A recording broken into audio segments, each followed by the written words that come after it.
हाँ भाई, दूसरे जात के लोग सुन रहे हो ना। एक बार शकल देख लीजिए इस धकेलना का। ये बाकी बिरादरों को बहरा समझता है। दुनिया में दो कान लेकर यही महाशय पैदा हुए हैं। वैसे बाकी बिरादरी वालों को क्या सुनाना चाहता है तू?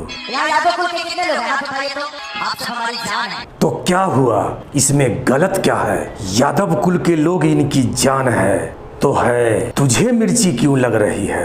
मतलब अपने जाति के लिए अलग ही जगह बना के रखे हैं। अबे भरबे मुद्दे पे आ, फालतू का बकवास नहीं करने का। मतलब यार खेसारीलाल यादव ने बाकी जातियों का ऐसे ही धजिया उड़ा दिया। तो तुम्हारी प्रॉब्लम ये है। यादव कुल के कितने लोग हैं? आप बताइए तो। आप तो हमारी जान है। बाकी बिरादरी के लोग वहां गए होंगे और ये सुन के उन्हें बुरा लगा होगा। यही ज्ञान अपने पप्पा को दिया होता इस गाने को लेकर। क्या इस पिक्चर को बाकी बिरादरी के लोग देखने नहीं गए थे?